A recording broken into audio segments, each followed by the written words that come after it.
Welcome to She Persisted. I'm your host, Sadie Sutton, a 19-year-old from the Bay Area studying psychology at the University of Pennsylvania. She Persisted is the teen mental health podcast made for teenagers by a teen. In each episode, I'll bring you authentic, accessible, and relatable conversations about every aspect of mental wellness. You can expect evidence-based teen-approved resources, coping skills, including lots of DBT, insights, and education in each piece of content you consume. She Persisted offers you a safe space to feel validated and understood in your struggle, while encouraging you to take ownership of your journey and build your life worth living. So let's dive in. This week on She Persisted, I learned self-validation, and I prioritized self-validation so much because I realized that was one of the things that no one could ever take away from me. It didn't matter what anyone else said or thought or believed because I could always validate myself. Previously, I was relying heavily on friends' validations or peers' validation, or really my parents' validation was a huge one. And that's not a guarantee. We have no way of knowing if that's going to happen or not. The only thing that we can guarantee is how we validate ourselves. Hello, and welcome to She Persisted. I'm so excited you're here today. We're talking about self-validation and self-invalidation. If you have listened to the podcast before or probably done any type of interpersonal therapy or trying to improve your relationships, you've probably heard of validation. And validation is the idea that we are creating space and appreciating others' experiences. It could be a lived experience, it could be an emotion, it could be a belief, any of these things that each of us hold and are subjectively valid. It's not facts, it's not things that are objectively right or wrong. These emotions and these beliefs and these experiences just are. And so this is kind of the gray area in mental health, which I think if you are a very black and white person, it's either a little tough to accept, but it can also be very freeing to be like, no matter what I'm experiencing emotion-wise, it's valid. It's not always justified, but it is valid, and I can make space for that and appreciate that. And the same goes for someone else. And so we don't have to fit into these boxes or get someone else to feel a certain way because it's not how we would have responded or things like that. And so I'm really excited because today we're going to talk about a little bit more of a nuanced side of validation, which is how we validate ourselves and what happens when we're not doing that. This is something that was a really, really, really big part of my mental health and my recovery. I think about how I spoke to myself and how I experienced my emotions when I was at my lowest points, and it really was just chronic self-invalidation. I was really overwhelmed by the emotions I was experiencing. I didn't think I was deserving of experiencing what I was. It was like that mindset of, I don't have a reason to be depressed. I don't have a reason to be anxious. I shouldn't be depressed and anxious, or no one else is feeling this way. No one else understands what's happening. So why am I doing this? And so what we'll get into in this episode is the fact that when we don't create space and accept our emotions, we start experiencing secondary emotions about that emotion.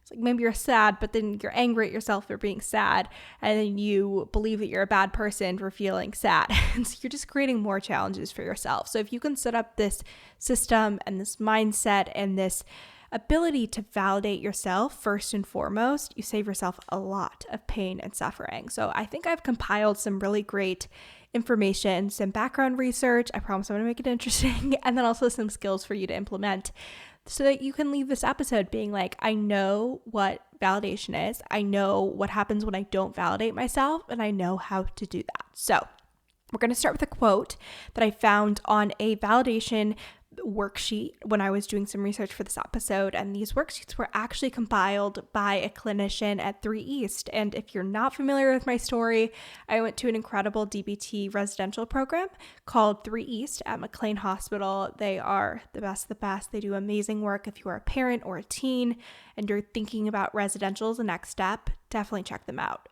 Incredibly evidence-based, incredibly compassionate.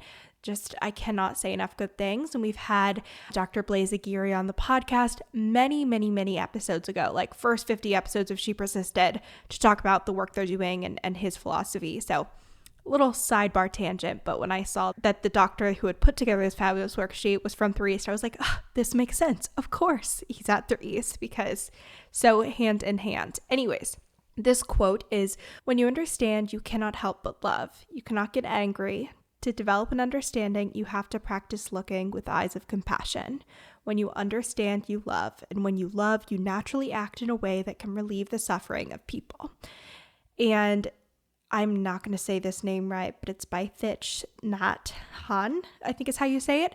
And I really love this quote, and it's something that my last therapist said to me when we kind of wrapped up meeting on a regular basis when I went to college. And she just gave some really wonderful wisdom and advice about how when we have experienced mental health challenges and when we've had these experiences of suffering, it gives us this great ability to truly empathize with others and support them in a way that someone who hasn't been through that maybe isn't able to do. And so we can use our suffering to support others. And that's really true of validation. So I loved that quote for why validation can be such an asset and a skill, even though we're going to be talking about validating ourselves today too. But it's very true. Practicing self-validation is a way of practicing self-love and giving yourself compassion and allowing yourself to understand what you are navigating and relieve your suffering by not avoiding and suppressing what you're experiencing. So I want to start with what self-validation is. We kind of talked about okay, like emotions are valid and we're creating space for things, and maybe beliefs and experiences can also be valid. But what is self-validation, especially in more of like an intervention, habit, mindset, kind of like a repeated behavior sense? So I looked up a study about self-validation that created an objective measure for how we can track self-invalidation. And this is interesting. It's something newer in the scientific literature, and it's a more recent thing that is being cataloged and tracked. Obviously, mental health research is constantly changing and evolving. And so even this idea isn't something that is as common as like a depression score or an anxiety score.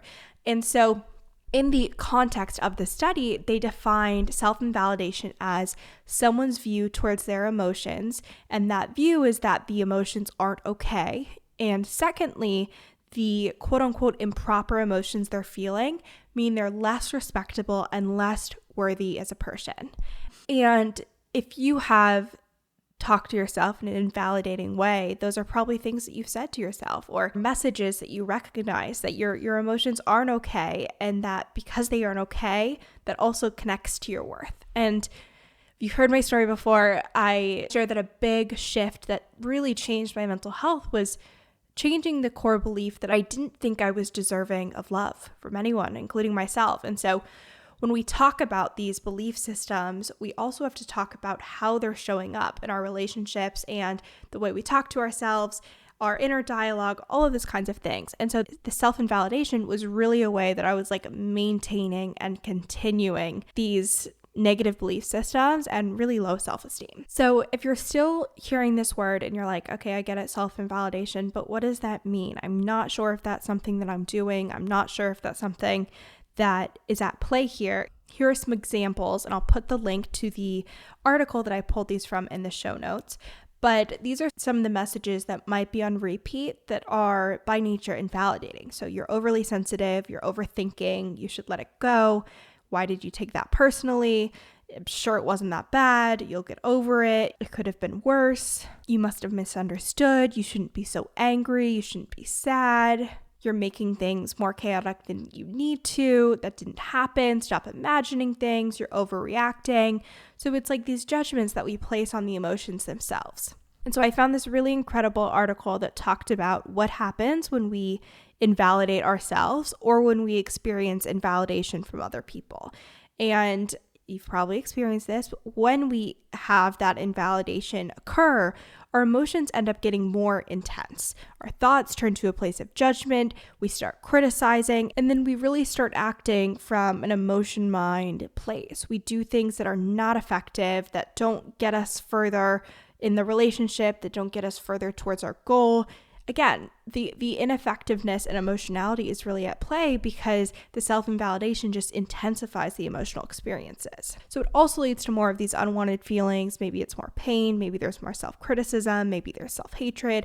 It really reinforces those feelings.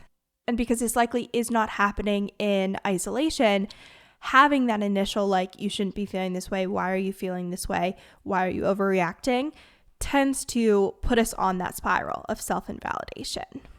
And so where self-validation comes in is that it helps us kind of cut that spiral off, and it might not get rid of the emotions that you initially are experiencing. It's probably not going to change the situation. It might not even move you forward towards a resolution, but it doesn't cause additional suffering. And you are able to observe, you are able to focus on the facts, and you are able to create space for your emotional experience. And so that self-validation really helps us move away from that criticism, and it helps us be more compassionate. It's like a very tangible way that we can increase our self-compassion and our self-love and increase our acknowledgement for our own experiences and also accepting ourselves for who we are and what we're feeling. Because I think especially when you're struggling with your mental health, some of us can kind of like beat ourselves up for what we're experiencing or what we're thinking. And so if we can build in this self-acceptance, again, we are really employing that principle of not making things worse, which when it comes to mental health is one of the most powerful things you can do.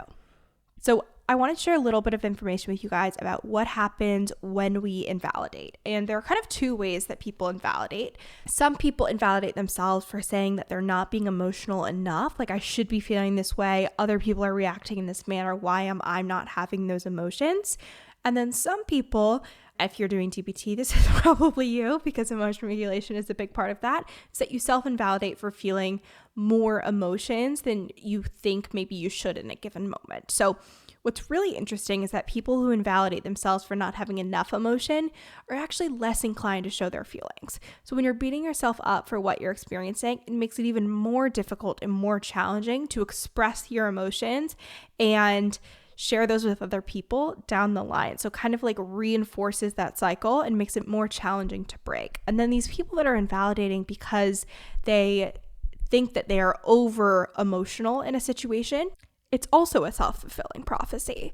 So they struggle more with managing their emotions. They feel more upset. They're more prone to finding that their emotions are more readily activated. They feel their emotions are stronger and they feel their emotions last longer. And so again, it's a self-fulfilling prophecy. If we are beating ourselves up and judging and criticizing the emotions that we're experiencing that we can't change, like emotions are valid, we create space for them, they come and go. We can't just be like, oh, I'm going to snap my fingers and feel sad now. I'm going to snap my fingers and feel happy now. Like these things are caused and correlated with external happenings. And so if we're criticizing and not creating space for those, it's a self-fulfilling prophecy that causes us more suffering. And so what they found on this study really just reinforced that. And the direct quote is that people that self-invalidate for being too emotional have a tougher time with their emotions and they're harder on themselves and they continue the cycle of suffering. So that's kind of what self-invalidation is. And a lot of this episode, I'm speaking from the experience of self-invalidating for being too emotional. I think that's what I've had the most lived experiences with. And that's kind of what I can speak to. And I think also something that's very common. And like I said earlier, DBT serves a population that struggles with emotion regulation. So when we're looking at self-validation through a DBT context, it really is hand in hand with emotion regulation. And so from the DBT perspective, we see that if you have trouble regulating your emotions, then you probably have a hard time accepting them as well in the first place.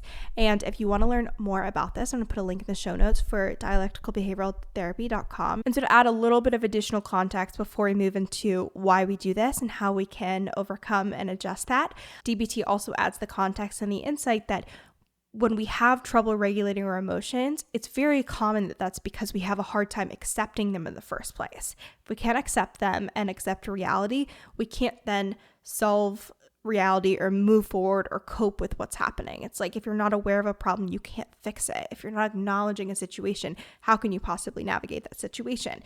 And so the same thing is true in DBT. So the example they give is really great, which is that you feel sad, maybe you feel angry about something that's happening. And so the way that you respond to that is you tell yourself, I shouldn't feel like this. I should know better. I shouldn't have this reaction. So on top of that initial primary emotional experience of sadness and anger, you now are having negative secondary emotions of judgment and shame and embarrassment and self-criticism. And so when that is the cycle you go through every single time you feel an emotion, it's really exhausting and it's really uncomfortable and it's not sustainable. So why do we do this? It's clearly ineffective. It's clearly not something that is allowing us to be our best selves and be as nice as possible to ourselves. So why does this happen? There's a couple of reasons this might happen, and I'm again putting so many links in the show notes where you can read more about this and continue to do research if that is of interest. But one factor is definitely seeing this modeled. If we are either seeing people invalidate themselves in the way they speak to themselves, or we are invalidated by others when we are experiencing emotions, like you go to someone and say, I'm so stressed about this test, and like, why are you stressed? It doesn't impact your grade. Like, you're going to do fine. Why are you freaking out about that? Or you say, I'm really feeling bad about this thing I said to that person. They're like, you shouldn't even be thinking about that. Like, you're so anxious all the time. Like, when we see these things modeled and these judgments attached, they can sometimes become internalized. So there's that element of social interactions that can initiate this pattern of self-invalidation. But there's also 3 internal reasons that can cause this self-invalidation to come up and also be maintained. The first is that we don't want to feel uncomfortable feelings, so we try and talk ourselves out of experiencing them. This was huge for me. I found my emotions to be really uncomfortable to experience. They were big, they were overwhelming. I didn't feel great about my ability to cope with them. They were uncomfortable, and so I avoided them at all costs. And a big way that I did that was self-invalidation, because if you tell yourself you're not supposed to be feeling that way, maybe you won't feel that way at all. Unfortunately, that's not how it works. It bubbles up, it gets more intense and more overwhelming, but that can be a reason why we self-invalidate, is that we don't want to experience an emotion, so we tell ourselves we shouldn't be feeling that way. The second is that we might have a judgment about ourselves and the emotions. So a really easy and great example for this is fear. If you're really scared of heights, I don't really like heights very much myself, but maybe you say everyone else is doing fine, like I should not be nervous about this. Or you're really nervous about being in a new social context and everyone else seems so extroverted and fine talking to people they've never met before. You're like, everyone else is handling this fine. I shouldn't feel this way. And so we are attaching judgments either to ourselves or to the emotions. That can be a second reason we invalidate. So the third reason we invalidate ourselves is through logic and reasoning. So we kind of tell ourselves, it doesn't make sense for you to feel this way. I shouldn't be feeling this way. And unfortunately, or fortunately, depending on how you approach it, emotions are always valid, no matter what the context is. We can't control our emotions, and so we create space for them. We appreciate them. Emotions are valid. So we can't logic ourselves out of an emotion. We could say it's not justified, and we could say it's not effective for me to have this intense of an emotional response, so how can I move forward? But we don't say I shouldn't feel this way or it doesn't make sense, blah, blah, blah, blah, because again, we're not creating a space for something that we don't have control over, if that makes sense. So before we dive into how we can self-validate and how we can go through that process, I wanted to talk about a couple more consequences of invalidating yourself. Obviously, we talked about how it can be a self-fulfilling prophecy, that we're creating more suffering for ourselves when we self-invalidate.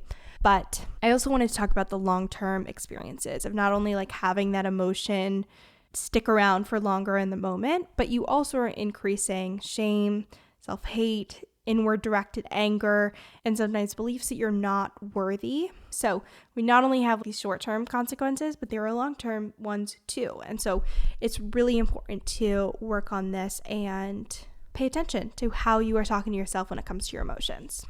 Alrighty, so we're going to talk about how to self-validate. I'm going to give you step-by-step exactly what to pay attention to, exactly what to look for in your thoughts and how you're speaking to yourself. And then lastly, we're going to do a listener question or two to add a little bit more clarity. So the first thing to talk about when we talk about the skill is how this shows up. What is the pattern? What is the circumstance in which we self-validate so that we can understand the context that we are implementing this in? So I am going to link this in the show notes. You guys know everything's in the show notes, but it's a really great chart of how self-invalidation works. I made like a cuter pink Canva version a really long time ago and it was on Instagram. But if you Google self-invalidation and you see a diagram with a bunch of arrows, you found the right one. Basically what happens is we have the context in our lives of either a history of invalidating ourselves or others invalidating us. And so if you are someone like I chronically self-invalidate, that is a vulnerability factor. So we know that we're already predisposed to this happening and it's already a pattern that's on loop. another vulnerability factor is any emotional vulnerability you're currently having. So maybe you're feeling more sensitive, maybe you're feeling more reactive, maybe you're hangry, maybe you're tired, maybe you just had an argument. Any of these things that are making you more susceptible to having a more intense emotional response is the context of the situation. And then we experience an event. Maybe it's an argument, maybe it's anxiety about something that's coming up. Maybe you just felt a little bit of an emotion at some point and then you start having judgments about it. The precursor to the emotions and the judgments is the event. And so from that, we experience both heightened emotional arousal. And this is not only I feel sad, but also I feel sad and know I'm judging myself for feeling sad. So we have both those things happening.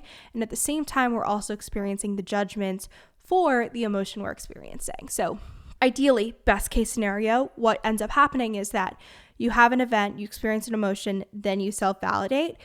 But a lot of times, if you struggle with self-invalidation, you experience the event, you experience an emotion, and then you immediately experience those judgments for feeling that emotion. And then what happens is that we are expressing this emotion inaccurately. Maybe we have some behaviors that are ineffective or out of control. And then you get the invalidating responses from either yourself or from others. And so as a consequence, we experience embarrassment, shame, low self-esteem, avoidance, withdrawal, or just to cope using dysfunctional behaviors. And then on top of that, we reinforce that cycle of having that context and habit and pattern of invalidation. So to give you again that really quick cycle, we have emotional vulnerability of both our emotional state and maybe a chronic pattern of self-invalidation. We experience an event that causes an emotion. We then judge that emotion, causing more emotions to occur. Then we inaccurately express that emotion because all of these crazy things are happening in our brain. And so then we have a behavioral response that maybe isn't justified given the situation. And then there's more invalidation, either from yourself or from someone else. And then likely what's going to happen is that then you feel another emotion in response to that invalidation. And then we again inaccurately express. And then the behaviors are ineffective. And then there's more invalidation. So it's a really ineffective cycle. And we are working to break that using these skills. So when we self-validate, we're taking ourselves seriously. We are allowing ourselves to feel what we feel, which is our primary emotions. We're allowing ourselves to think what we think, which are duh, but it can be more challenging than you would think because a lot of times, again, we think something we're I shouldn't be thinking that, and we attach judgments. You allow yourself to want what you want, and you do that with acceptance and without judgment, second guessing, self-loathing, or self-contempt. So we're creating space again for feelings, thoughts, and wants. When we are validating, we can use 3 skills. We can use mindfulness, we can use radical acceptance, and we can also change how we want to respond to ourselves. So when we're using mindfulness, we're being mindful of our thoughts and feelings. So we are observing our thoughts and feelings, we're describing them, and we're also participating non-judgmentally. So you're just sitting in your thoughts. You're letting them kind of go through your head. You're letting your feelings pass through. You are just observing and noticing objectively without these judgments words that you kind of want to attach. So if you do notice them, we don't attach them. We let them go. We don't pass through it. We don't judge the judgments because, again, we're getting into this messy cycle. But you're noticing your thoughts. You're observing it, and we don't also have to believe that all of these thoughts are true. We're just creating space for them. They're passing through like a wave, and we continue to move on with our lives. And so what you're going to do when you're doing this mindfulness practice is you also are going to try and accurately identify the feelings that you're experiencing. This is something that was really helpful for me when I initially started to get better at regulating my emotions, was differentiating between these primary and secondary emotions. So in DBT, we have a set number of emotions that have an infinite number of synonyms. But if you have a shorter list of emotions, it can be easier to identify what's happening. So we have love, guilt, anger, shame, fear, sadness, and happiness. And a lot of the times, as a primary emotion, you'll feel shame, you'll feel guilt, you'll probably feel sadness, and then if it's a positive, you'll feel love or happiness. A lot of the time, shame, anger, sometimes guilt, anxiety, all of these things can definitely be secondary emotions. But primary emotions are what you experience in response to the event. Secondary emotions are what you feel in response to your feelings.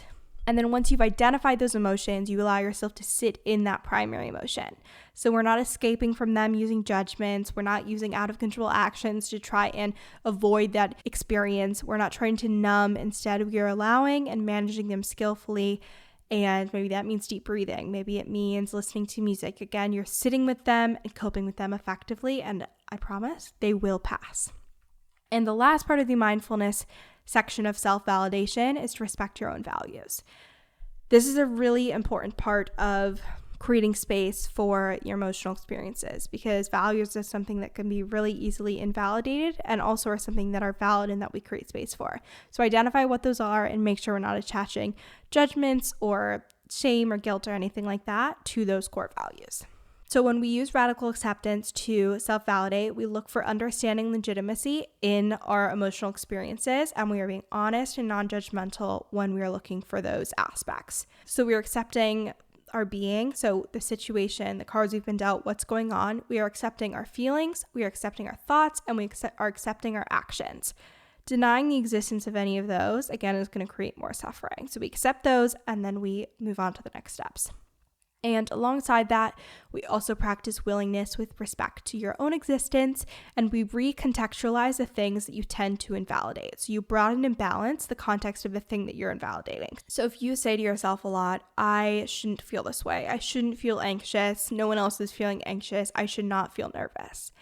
We recontextualize and say, I am nervous about this test because I value my intelligence. I value how I do in my academics. I value the perception of me as someone who does well in school. That's something that's important to me. And so it makes sense that a threat to that performance or that value would cause me anxiety. It also makes sense because this is a challenging subject and I'm not sure what the outcome will be. So it makes sense that I am feeling anxious. So instead of attaching that judgment, understanding and recontextualizing why these things do make sense.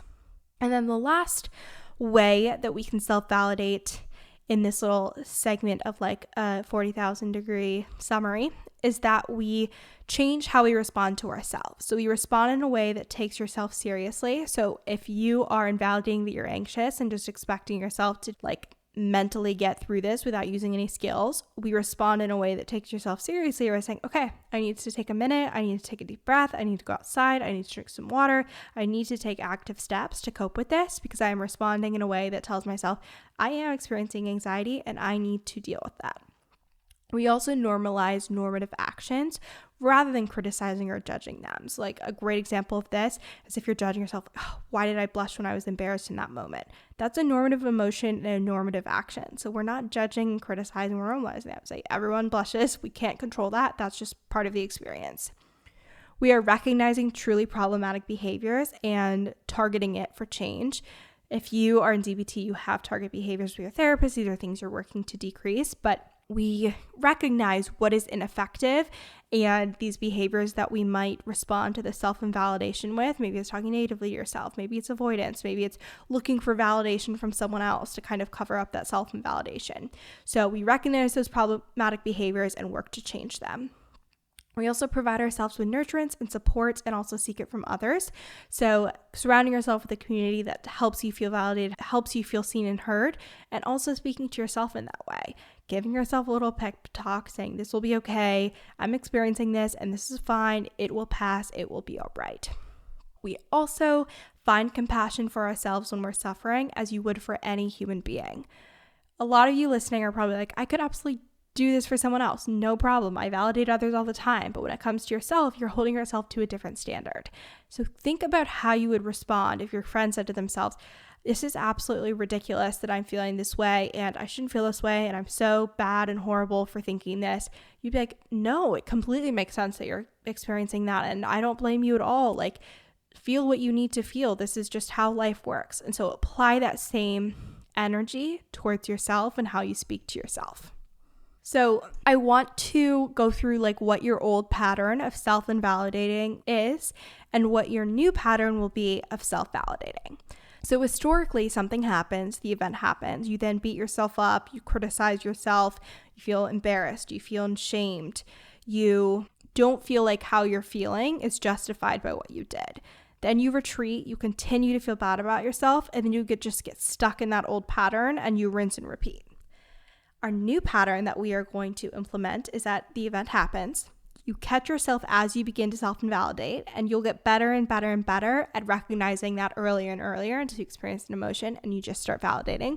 But recognize as early as possible when you are self-invalidating. We're going to pay attention to that primary emotion. So what happened, and what would anyone feel in this situation if you didn't get judgmental? Would you feel angry? Would you feel sad? Would you feel hurt? Would you feel guilty? Would you feel ashamed? And then once we understand that primary emotion, we also understand the secondary emotions from those judgments. Are we feeling shame? Are we feeling guilt? Are we feeling anger? But we really want to work on trusting that primary emotion, because if we don't focus on feeling and sitting with and coping through that primary emotion, again, it just comes back bigger and more intense. So once we've done that, we are also preventing ourselves from using words like idiot, stupid, horrible, any of those negative words that tend to pop up. We also remember to make space for what we want. This is something that we also tend to invalidate ourselves for, like make fun of ourselves for. We believe that our wants are valid. So remember, you get to want what you want. Maybe it's not going to happen. Maybe it's not justified. Maybe it's not realistic, but we're allowed to have that want. So make space for that.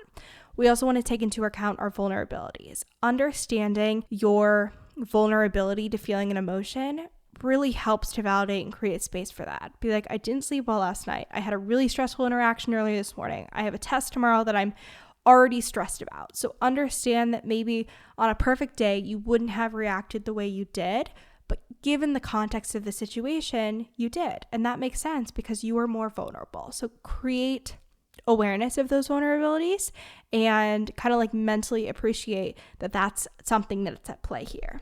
Ask yourself, does it make sense that you feel what you feel, and how would other people feel in this situation? Again, if you are more challenging on yourself than you are to someone else, ask yourself if someone else navigating this stressor would feel an emotion. If you're like, yep, they would, again, we create space for that emotional experience.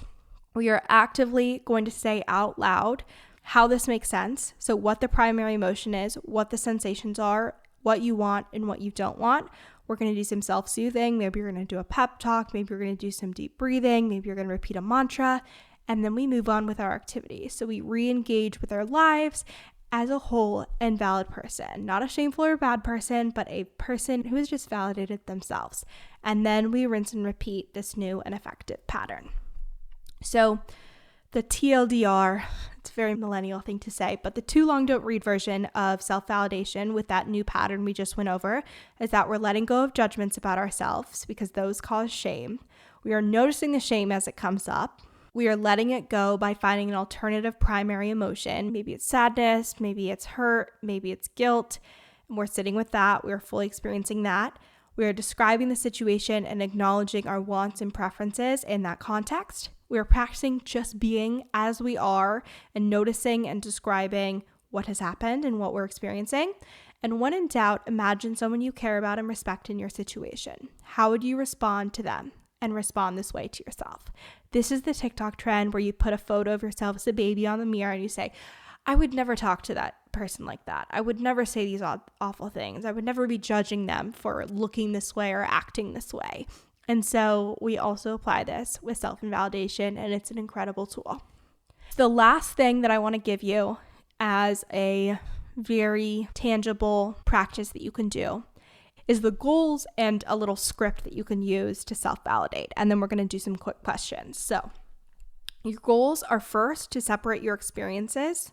So your first goal is to separate your experiences, which are your feelings, thoughts, desires, and sensations, from your explanations, judgments, and future events or worries about the future. These are separate. Our feelings, thoughts, desires, and sensations are valid. Our explanations, judgments, and future worries are not always valid. And so we have to separate those, that we can validate what's valid and not necessarily validate or reinforce these inaccurate explanations or these really critical judgments that we're applying. The second goal is describing your primary emotions, your wants, beliefs, and your facts. We're not attaching judgments. We're just saying, this is what I feel. This is what has the potential to be invalidated, but instead we're going to create space for that. And then once you understand your primary emotion, you're connecting that to what happened. And this is exactly what you're going to say to yourself. It's so easy to remember and it works so well. It makes sense, given that blank happened, that I feel this way. It makes sense, given that someone said something mean to me, that I feel sad. It makes sense that I feel ashamed because I hurt someone that I am close to. It makes sense that I feel guilty because I did something that was not aligned with my values. Just add "it makes sense" in front of all those thoughts and your self-validation will skyrocket, I promise you. And lastly, we are being effective. So we are empowering ourselves to handle any situation skillfully by reaching into our toolbox and using all the skills that might be helpful. Deep breathing, distress tolerance, asking for help, all of the things. And then some additional scripts that you can use is "I am" by itself, very validating. "I am" a physical description. I am in this objective place. I am having an argument. I am talking to this person. I feel emotions, temperature, sensations. Maybe you feel sad, maybe you feel happy, afraid, excited, hot, cold, all these things. I want, so an object of desire or longing, not needs, but I want something. I think, these are your opinions, beliefs, expectations, ideas, appraisals, but they're not necessarily facts. I notice, anything that you can observe, non-judgmentally. So someone in front of me, these things around me, something I can hear. And then I am doing. I am standing outside. I am doing my deep breathing, whatever it is. And so creating space and really laying out these specific things without giving yourself space to judge them can be really helpful in the beginning stages of self-validation. So that is a lot of self-validation 101 for you. I hope that was helpful. Again, if you are someone that likes to read worksheets and read articles instead of hearing them, definitely go to the show notes because I'm linking everything that I used in this episode. And I loved reading these articles when I was prepping to record this. So those are in the show notes. We have 2 questions that we're going to answer. The first is how to self-validate in a conflict situation when the other person is sure you're in the wrong. Okay, the first context that I always remind myself whenever I'm in an argument is that both people's lived experiences are true. Multiple things can be true at the same time, and my lived experiences and your lived experiences are both true at the same time. So we have to understand that the person's feelings, their thoughts, their perceptions are by definition going to be different from ours. And then we also have to remind ourselves that we are validating thoughts and feelings. And so if we are validating their thoughts and feelings, that can absolutely happen without us agreeing with them. We also have to remember that if we validate our own thoughts and feelings, that doesn't have anything to do with their belief about us. These things are completely independent. So we just remember that regardless of the context, our emotions are valid, our thoughts are valid, we create space for those, we appreciate them, we don't judge them, and then we can work to mediate and get to a happy middle path solution within the context of the conflict.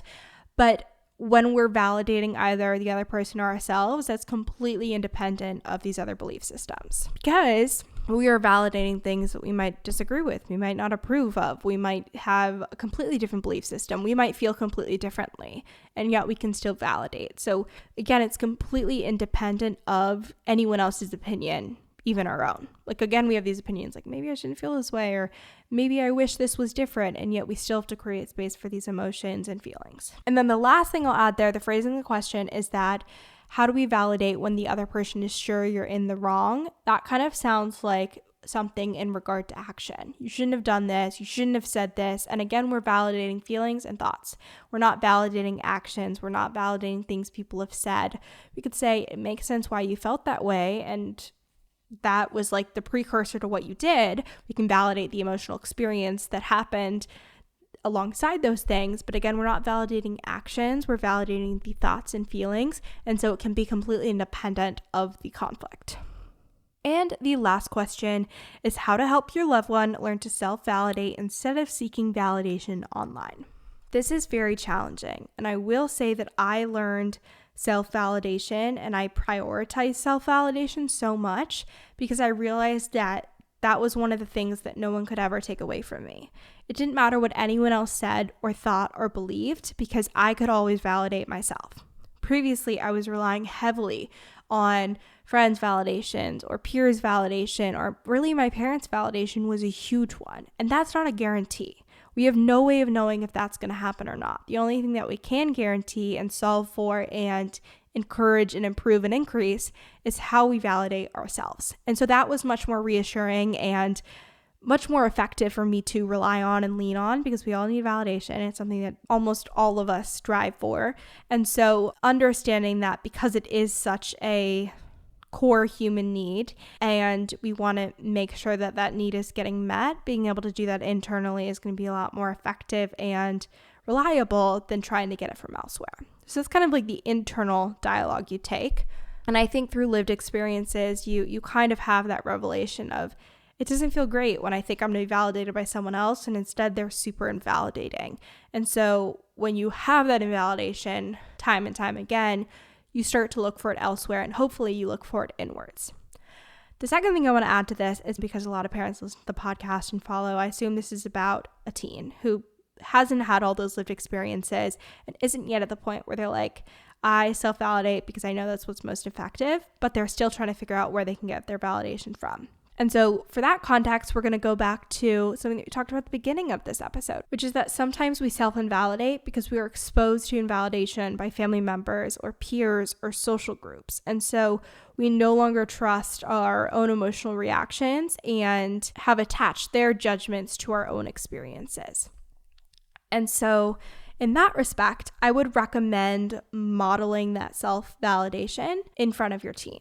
So how do you speak to yourself? How do you encourage maybe younger siblings to speak to yourself? And really modeling those thought patterns, those scripts of, it makes sense, I'm so stressed, literally so much was going on this week. Or even saying to your teen and modeling that validation in a way that they can then repeat to yourself. Of course, you're still external validation, but it's not online, which I think is improved, and you're doing it in a healthy way, which is, it makes sense that you're feeling angry at your friends because they didn't sit with you at lunch. It makes sense that you're feeling ashamed because you said something embarrassing or whatever it is.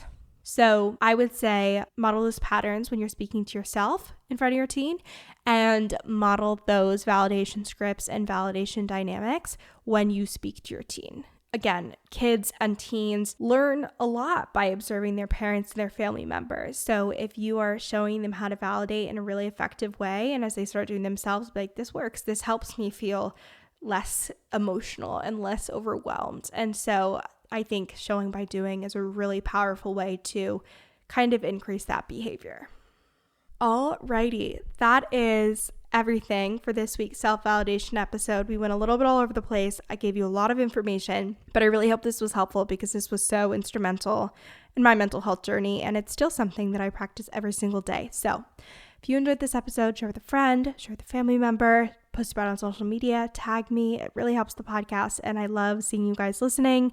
And if you have any thoughts or feedback or anything you want to talk about after listening, DM me. We can chat about the episode. But I am so grateful to all of you who tuned in, and I will talk to you next week with another interview. Thank you so much for listening to this week's episode of She Persisted. If you enjoyed, make sure to share with a friend or family member. It really helps out the podcast. And if you haven't already, leave a review on Apple Podcasts or Spotify. You can also make sure to follow along at She Persisted Podcast on both Instagram and TikTok, and check out all the bonus resources, content, and information on my website, shepersistedpodcast.com. Thanks for supporting, keep persisting, and I'll see you next week.